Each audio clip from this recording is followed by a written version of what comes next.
নমস্কার বন্ধুরা, আজকে সান্তার রেসিপি হবে মটন টিকিয়া। খুব সহজ পদ্ধতিতে কিভাবে করছি দেখাচ্ছি।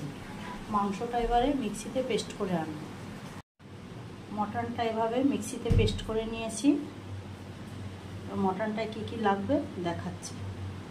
এখানে 200 গ্রাম মটন আছে, কিমা করে নিয়েছি মিক্সিতে পেস্ট করে। লাগবে এখানে বড় দুটো পেঁয়াজ একদম মিহি করে কুচানো। এখানে লঙ্কা আছে 4-5টা কুচানো, ঝালটা যার যার মতন। আদা রসুন বাটা বড় চামচের 1 চামচ।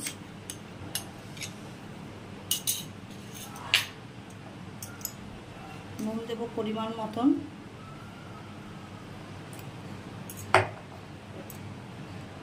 লঙ্কার গুঁড়ো, হলুদ,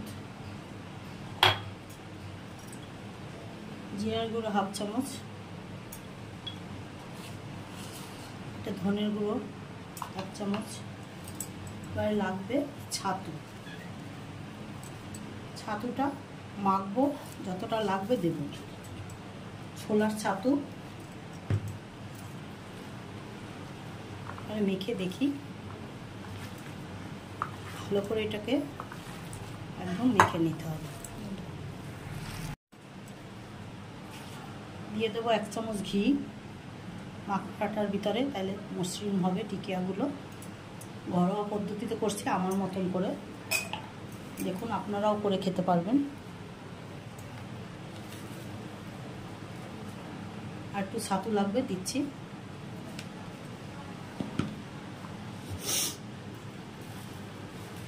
যত সুন্দর মাখা হবে তত জিনিসটা ভালো হবে। এটা আধা ঘন্টা মটনটাকে মেখে রেখে দেবো, একটু রেস্টে থাকবে, তাহলে কাবাবগুলো করলে ভালো লাগবে। এবার টিকিয়াগুলো করে দেখাচ্ছি। শ্যালো ফ্রাই হবে।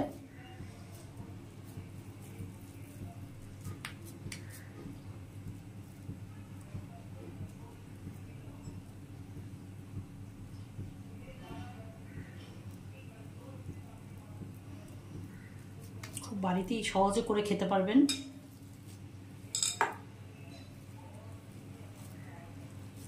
এক ঘন্টা মেখে রেখেছিলাম ফ্রিজে, নরমালে বের করে এবারে টিকিয়াগুলো গড়ে নেব।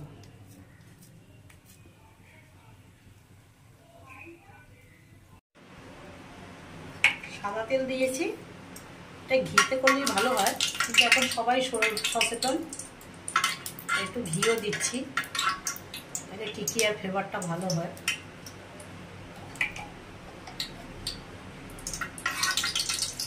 শ্যালো ফ্রাই হবে। টিকিয়াগুলো গড়ে নিয়েছি এভাবে করে, এবারে তেলে দেবো আস্তে আস্তে।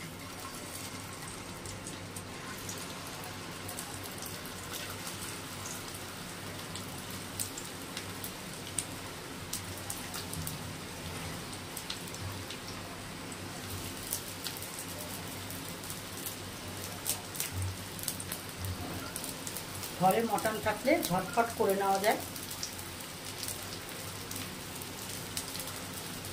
গ্যাসের আগুনটা একদম হালকা থাকবে, আস্তে আস্তে হবে।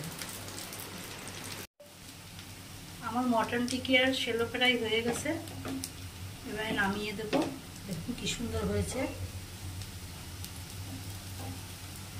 সবগুলোই হয়ে গেছে, এবারে নামিয়ে দেখাচ্ছি। আমার মটন টিকিয়ার শ্যালো ফ্রাই রেডি হয়ে গেছে।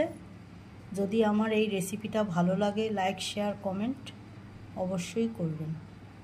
কেমন হলো জানাবেন।